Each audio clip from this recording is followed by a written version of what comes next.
So when we take a brief look at the history of urban planning, because it's this history that's going to speak to how buildings relate to one another and how they support this social activity, this urban nutrient for our life. And there's a couple of key stages in how cities and towns were developed and grew. So back in the day, there weren't designers designing buildings.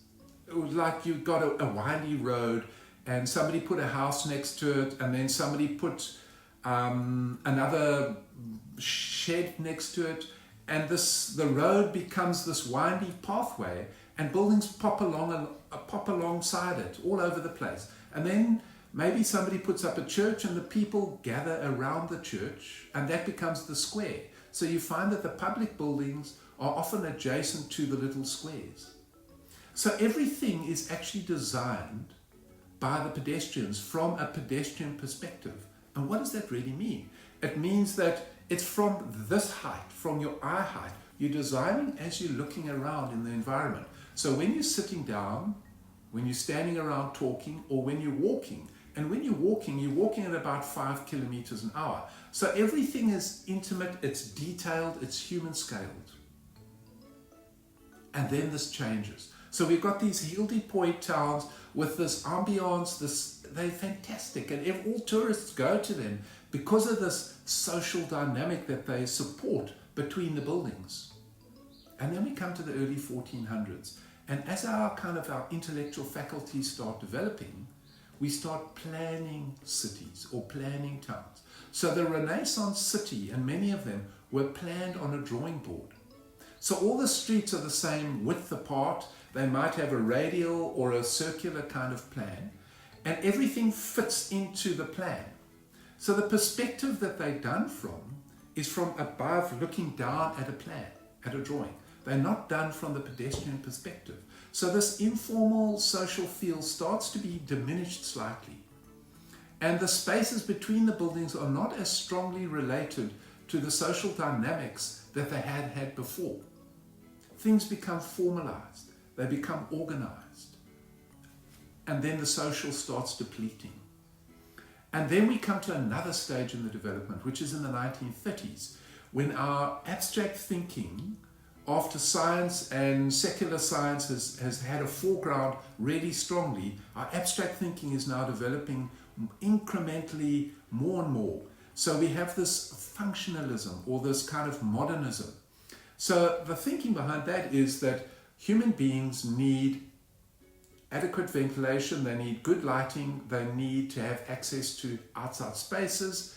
It's the 1930s, it's just after the First World War, we need fast houses, and cars and buses and trucks and trains are now part of the landscape.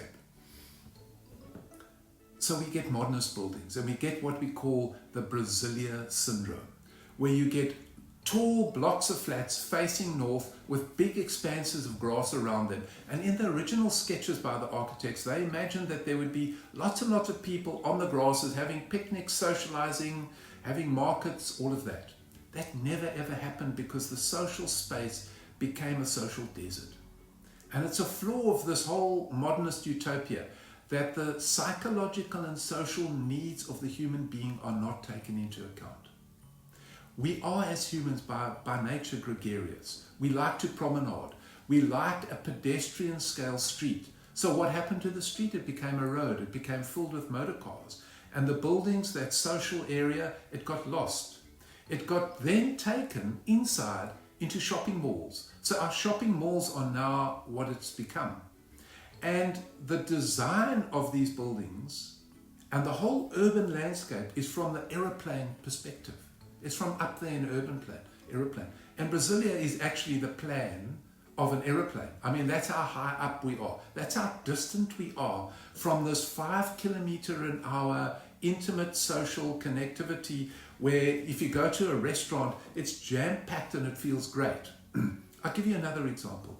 If you give a lecture and there's 50 people in the lecture and the auditorium can only take 40 people and some of the people are sitting in the aisles, it feels like there's something happening. It feels there's a buzz, there's energy, there's focus. something like that. You take those 50 people and you put them in a large auditorium for 2,000 people, it will feel like something's gone wrong.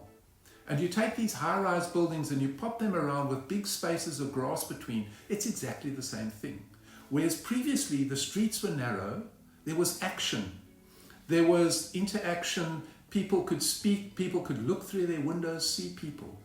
So as a designer, what's really critical is that we take the psychological and the social relationships that we have with others into account, and we breathe that into the spaces between our buildings.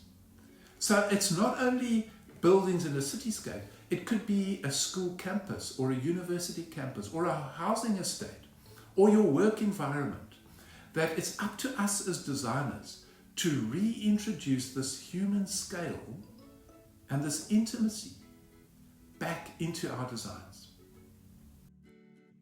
We have really interesting discussions and workshops open to those who have done our courses. So please feel free and welcome to join us. Thanks very much.